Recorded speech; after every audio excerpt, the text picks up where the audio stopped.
Myself is concerned, I was totally straight until through my second marriage. I've got 4 kids and grandkids. So these are fluorescent lights. Yeah. And you're sleeping in that light. What was the first night there? First night was very intense. Again, I'm, coming down off drugs. And by that time, the second time I went in, between the 2 times I got in a terrible... So, something's gone terribly wrong in Clive Davis's world, and almost nobody's talking about it publicly, at least not yet.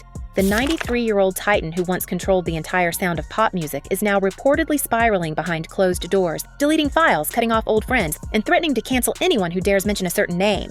That name, of course, is Diddy, his former golden boy, his rumored protege, maybe even something more, who's now rotting in a Brooklyn cell and allegedly won't stop calling him. We're hearing whispers of panic at Clive's mansion, staff turnover, and a hush-hush emergency meeting that ended with one brutal order: never say Diddy's name again. And the wild part? No one can agree on what Clive's really afraid of: a scandal, a secret, or a truth that could rewrite everything we thought we knew about the empire he built. Are you concerned that Sean Diddy Combs could be assaulted, violently assaulted? Is that a thing? Because based on what was said in court, it feels like a thing. Here's where the story turns from gossip to pure chaos. Sources close to Diddy's people claim that even behind bars, he's obsessed with reaching Clive. Every week, messages, letters, desperate calls. He wants favors. Some say he's begging for Clive to pull strings, maybe get him moved out of the so-called hell-on-earth prison in Brooklyn, maybe even get him closer to a cushier setup in Miami. The problem? Clive won't touch it. He's gone ghost, instructing everyone in his orbit to act like Diddy never existed. For a man who's navigated industry scandals since the 70s, this level of silence is louder than any denial. What's he hiding from? Because Diddy's anger is reportedly volcanic. He feels betrayed, insiders say, betrayed by the man who helped him build his empire, who opened doors when hip-hop was still being laughed out of boardrooms. And now, after everything that's gone down, Diddy thinks that same man has slammed those doors in his face. Bankman Fried were in the unit that was 1 floor above mine. So in terms of like the setting, it's a fairly decent chance that the room I'm describing is similar to where Diddy is. Yeah. And the timing couldn't be worse. Diddy's life has imploded spectacularly over the past year. The trial, the guilty verdict, the appeal, even that horrifying attack in his cell where another inmate reportedly held a knife to his throat. It's chaos every day inside those walls. He's gone from private jets to prison steel, and it's no wonder he's reaching out to anyone who ever owed him a favor. But here's the twist. Diddy doesn't reach out to just anyone. He's strategic, he's calculating, and if he's fixating on Clive Davis, it means he believes Clive has the power to actually change something. That's where it gets murky, because according to the chatter coming from inside Diddy's camp, he's saying things like, Clive owes me? Like there's some deal or secret that hasn't hit the light yet. Now, if this were just about business, royalties, label drama, who signed who, it would have faded down weeks ago. But there's a darker undercurrent to all of this, and it starts with Suge Knight. Out of nowhere, on his podcast of all places, Suge drops an atomic claim. That legendary producer Jimmy Iovine once told him Clive Davis and Diddy weren't just partners. They were lovers. Yeah, that word.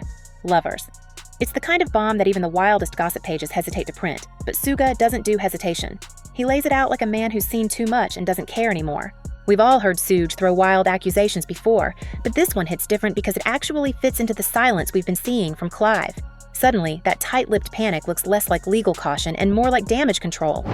I could be attracted to a man, while I still am very attracted to... To be fair, Clive has never been a stranger to complicated personal revelations. Years ago, he publicly came out as bisexual, writing about his experiences in his memoir, explaining that after decades of marriages to women, he had opened himself up to something new. At the time, it was hailed as brave, even progressive for a man of his era. But now, with Suga dragging old names and linking timelines, people are starting to revisit those details with new curiosity. Was Diddy one of those private relationships? Did that mentorship that created an empire also cross lines that both men swore would never be spoken about? We don't know. But we do know that Diddy's downfall has everyone in his old circle acting like they're waiting for the floor to open up beneath them. That I have a very special connection with artists, with music. I certainly know I had it with him. And remember, this isn't just anyone we're talking about. Clive Davis is the man who practically defined the sound of American pop. He's the reason we even know names like Whitney Houston, Alicia Keys, or even the notorious B.I.G. When Diddy was just 23, fresh from Uptown Records, and trying to prove that hip-hop wasn't just street noise, it was Clive who gave him the room to do it. On record, Clive's called that meeting life-changing. He said Diddy played him Craig Mack's Flava in Ya Ear, then cuts from a young Brooklyn rapper named Biggie, and that was it. Clive saw the future. He even admitted he let Diddy lead him to the street, a poetic way to say he let this brash kid redefine his legacy. That partnership was more than professional. It was symbiotic. And maybe, according to some, more personal than anyone ever realized. We all remember the optics from those early years. Clive at 60-something, sharply dressed, the ultimate music businessman. Diddy at 20-something, loud, charismatic, the golden boy of hip-hop. Together they blurred the line between Wall Street and Harlem, making millions while the industry watched. Diddy called him his mentor, his friend, even his music father. But behind that perfect image, people now wonder if there was a deal too personal to name, a power exchange that made both men untouchable. If Suge Knight's story is even half true, that would explain why Clive's distancing act now feels so panicked. It's not about Diddy's crimes. It's about history coming back for him. To get out in front of this and, try to persuade Netflix not to come forward with it. I think it's an interesting argument because what they're claiming is, Curtis Jackson, aka 50 Cent, has had a long-standing, animosity against Diddy and sort of vice versa. And because he's at the helm, they're arguing this can't be taken seriously. This should sort of be seen as propaganda. And one of the things that Netflix hit back with was, yes, he's the executive producer. He doesn't necessarily have creative control. And that's something we think about the pattern. When Diddy was first hit with the wave of lawsuits, more than 100 people coming forward with stories about his dark habits and freak-off parties, Clive stayed quiet. No statements, no support, not even a no comment. Then, when Diddy was convicted on those 2 counts of transportation for adult services, a sanitized legal phrase for something much uglier, there was still silence. But right before the trial, insiders noticed something odd. Diddy's usual spot at Clive's annual pre-Grammy party, the event that defines industry hierarchy, was suddenly erased. He used to be the guest of honor, his photos plastered across invitations, always front and center. This year, he was barely visible, cropped into a background shot behind Jay-Z and Beyonce. The official rep said it was nothing, just new photos for a new year, but come on. In this business, symbolism is everything, and that was a scrub if we've ever seen one. Now fast forward to the present. Diddy sitting in the infamous Brooklyn Detention Center, the same one that held R. Kelly and Ghislaine Maxwell, described by insiders as hell on earth. The stories coming out are grim. He's been attacked, humiliated, reduced to a number. He even sold his matte black private jet, the same one he used to parade on Instagram 6 months after his conviction. It's gone, registered now under some San Marino company. From $30 million flights to 8x10 steel cells. And through it all, he keeps trying to reach Clive. Insiders say he believes Clive could still help, maybe whisper something to the right people, maybe even get a sympathetic ear in Washington. The irony? Diddy already tried that route. He wrote directly to President Trump, begging for a pardon. Trump himself confirmed it, saying Diddy sent him a letter but that he had no plans to help. If the man who once called you a friend won't lift a finger, maybe Clive was supposed to be plan B.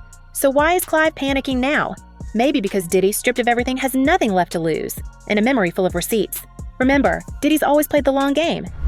He did a whole lot to a whole lot of people, and now he's paying for it.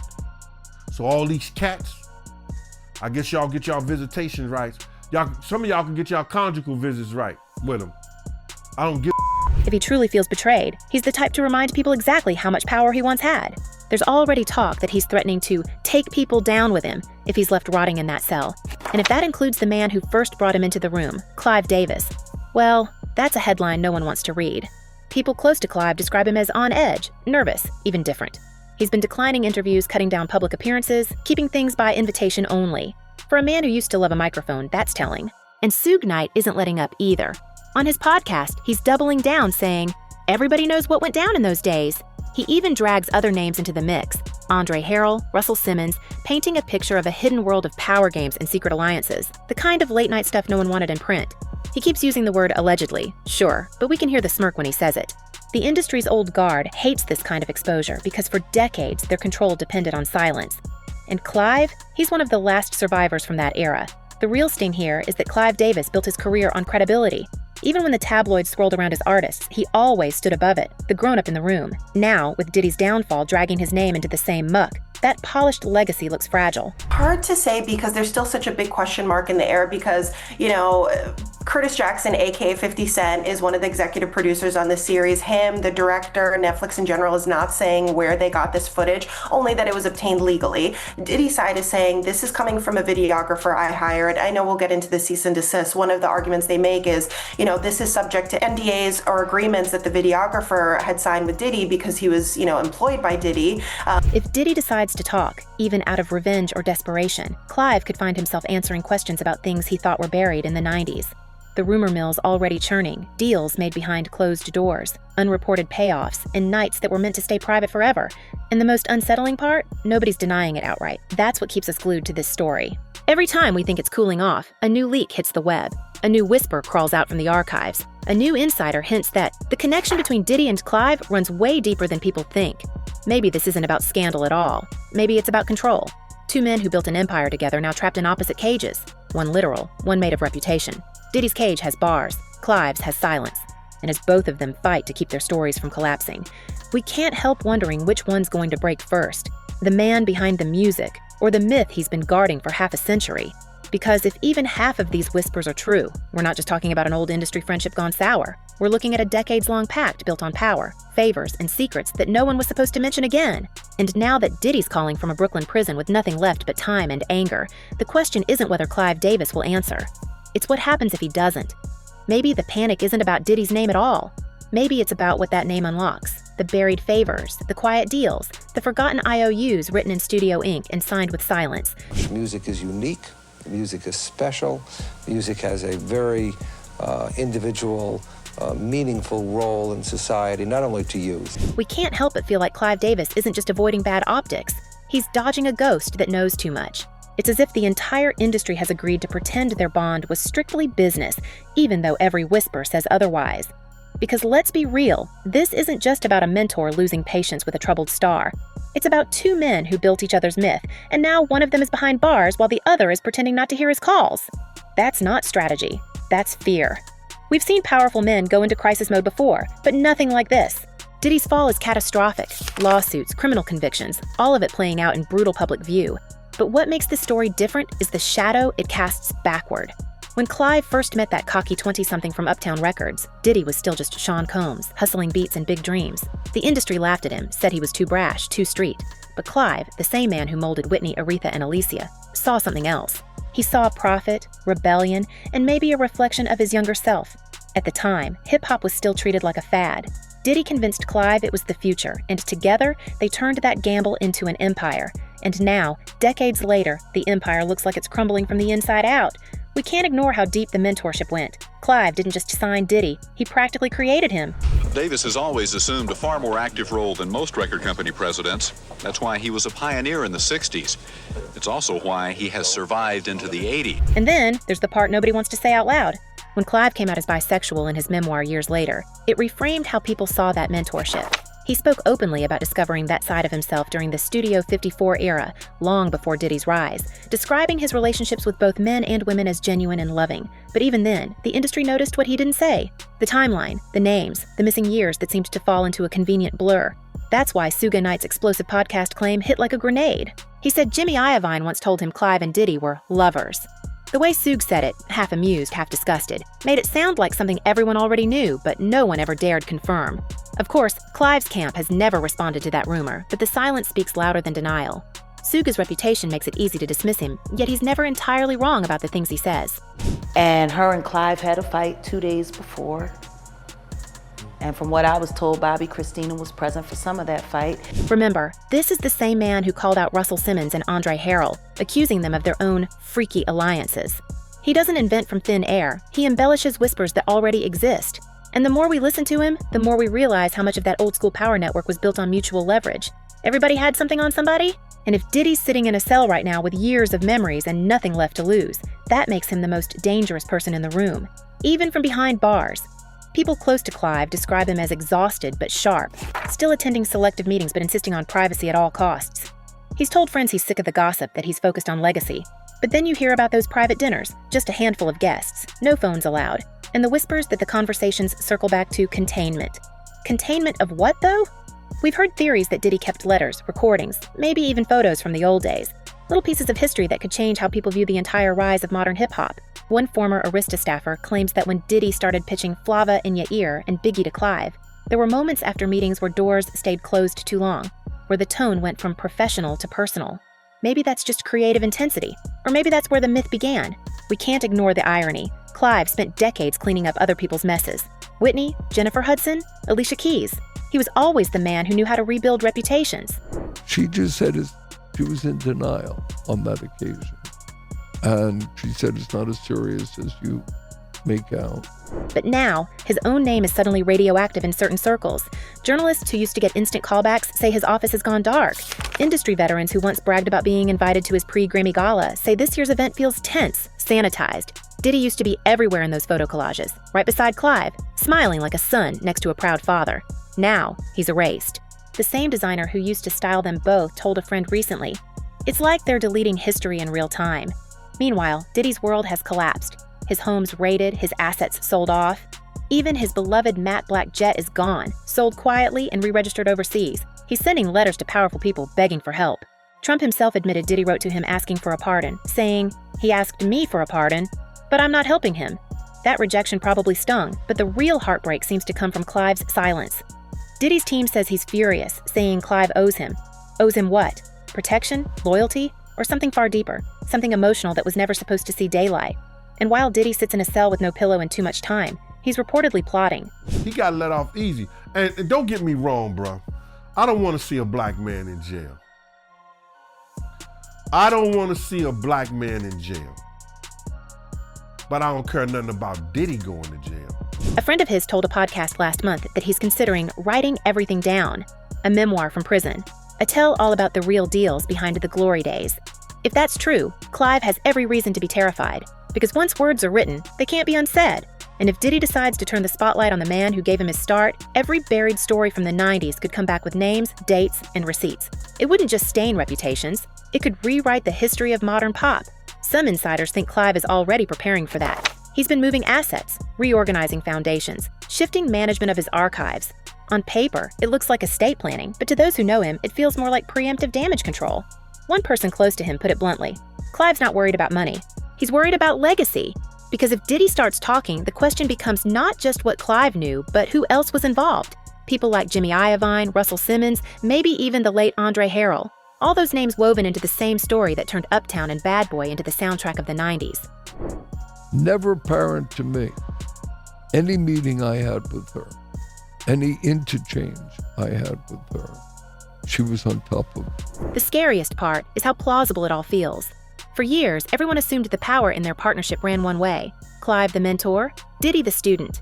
But what if it was mutual blackmail disguised as mentorship? What if Diddy's wild parties and Clive's pristine reputation were two sides of the same coin? One making the mess, the other keeping it profitable.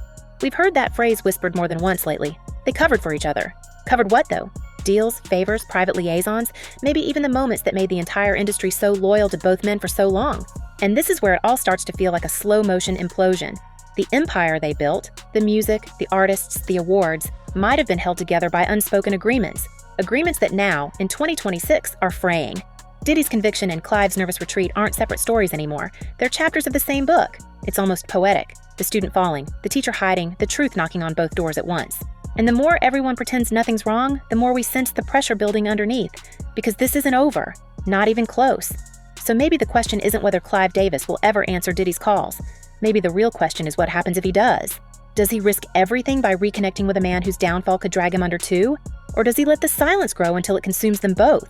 Either way, the next move could change the legacy of two men who shaped an entire era. And if the whispers are true, if even one of those long-buried secrets surfaces, the music industry might never recover. What do you think really went down between Clive Davis and Diddy? Was it mentorship, manipulation, or something we were never meant to know? Drop your thoughts below. We're listening. Until next time, stay curious, stay sharp, and remember, in this business, the silence always means someone's got something to hide.